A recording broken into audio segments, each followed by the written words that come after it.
Pembahasan selanjutnya adalah ini, pembagi bersama terbesar atau PBB. Mungkin kalian lebih kenal dengan istilah FPB, yaitu faktor persekutuan terbesar, atau kalau dalam bahasa Inggrisnya adalah greatest common divisor. Ya, jadi di sini misalkan ada A dan B, dua buah bilangan bulat tidak nol. Pembagi bersama terbesar atau PBB, berikutnya kita sebut PBB ya. Dari A dan B adalah bilangan bulat terbesar dari terbesar D, sedemikian sehingga D itu membagi A dan D juga membagi B ya.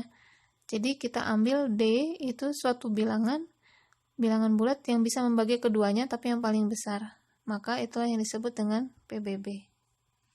Jadi notasinya seperti ini. PBB itu PBB dari A, B sama dengan D. Contoh, di sini 45 memiliki faktor pembagi ini ya. 45 bisa dibagi 1, 3, 5, 9, 15, dan 45. 1 kali 45 kan gitu ya. 3 kali 15 dan 5 kali 9. Sedangkan yang 36 itu faktor pembaginya adalah 1, 2, 3, 4, 6, 9, 12, 18, dan 36. Ya, 1 kali 3, 6, 2 kali 18, 3 kali 12, kemudian 4 kali 9, dan 6 kali 6. Kan itu faktor pembagi dari 36 ya.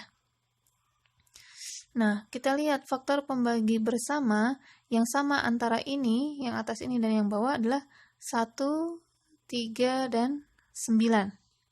Ya, sudah cuma 3 itu aja ya, yang sama 1, 3, dan 9. Maka bilangan 1, 3, 9 adalah faktor pembagi bersama. Dan kalau PBB itu yang dimaksud adalah yang paling besarnya. Di antara 1, 3, dan 9, yang paling besarnya adalah 9. Ya. Konsepnya ini jelas adalah FPB yang pernah kita pelajari waktu di bangku sekolah. Cuma bedanya kalau di bangku sekolah itu bilangan-bilangannya adalah bilangan-bilangan kecil ya yang kita bisa uraikan faktor pembaginya. Nah, sekarang justru mau kita pakai di bilangan-bilangan besar, misalnya 1871 dan 934 gitu ya. Nah, itu bagaimana cara mencari PBB-nya? Ini kita pelajari di sini ya. Kita masuk teorema 2. Misalkan A, B, dan C adalah bilangan bulat. Jika C adalah PBB dari A dan B, maka C ini pasti membagi habis A plus B, membagi habis juga A min B. Dan jika C membagi A, maka C akan membagi A kali B. Jelas ya. Contoh tadi 45 dan 36 itu PBB-nya adalah 9. Bisa kita tulis seperti ini. 9 itu pasti habis membagi hasil jumlahnya, yaitu 81. Dan 9 pasti habis membagi hasil pengurangannya, yaitu 9. Ya, pasti habis membagi. Karena 9 habis membagi 45, maka ini ketika dikalikan 45 dan 36, pasti dia tetap habis membagi. Tandanya garis ini ya, garis lurus. Nah, konsep yang tadi, yang konsep penulisan sifat pembagian bilangan bulat, ini M sama dengan NQ plus R, akan kita gunakan untuk mencari PBB dari suatu nilai. Ya, jika ini misalkan M dan N adalah dua bilangan bulat, bisa ditulis seperti ini, dengan syarat N-nya lebih dari 0, dan R-nya itu pasti ada di antara 0 sampai N, tidak mungkin lebih dari N ya. Maka PBB M, N sama dengan PBB N, R. Contohnya begini. Kita mau membagi 80 dan 12. Kita mau mencari PBB 80 dan 12. Maka kita tinggal tuliskan saja dalam bentuk M sama dengan NQ plus R. Seperti yang tadi dicontohkan. 12 kali berapa yang paling dekat? Yaitu dikalikan 6. Karena hasilnya adalah 72 kan. 72 untuk ke 80 sisa 8. Seperti itu.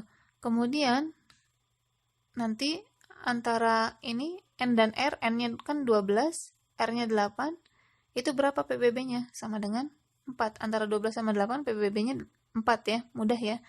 Yang pembagi greatest common divisor ya, pembagi terbesar, faktor bersama, pembagi terbesarnya adalah 4. Kita lanjutkan ke sini, 12 dan 8 bisa dituliskan seperti ini, dan nanti hasilnya PBB-nya 4. Ini turun-turun gini ya, 12, 8, nanti ini 8 turun ke sini, 4 turun ke sini, sampai sisa baginya adalah 0, maka selesai. Di situ sisa bagi 0, maka PBB yang bersamaan dengan 0 ini adalah hasil PBB-nya, yaitu sama dengan 4. Yang berikutnya, proses ini kita akan kerjakan menggunakan algoritma Euclidean.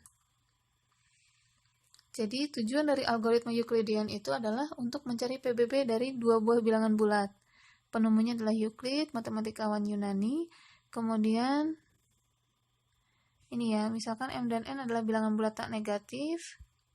Seperti ini, nanti prosesnya akan turun ke sini ya. R1 turun ke sini, R2 turun ke sini, dan seterusnya. Nanti hasilnya yang dia bersamaan dengan 0, maka dia adalah sebagai PBB-nya. Jadi PBB dari M dan N adalah sisa terakhir yang tidak 0 dari runtutan pembagian di atas. Jadi ini nanti sisanya. Ini ya, yang bersamaan dengan 0, yaitu 4. N yang bersamaan dengan 0. Kalau secara, ini saya dukut dari algoritma Euclidean ya, kurang lebih beginilah ya.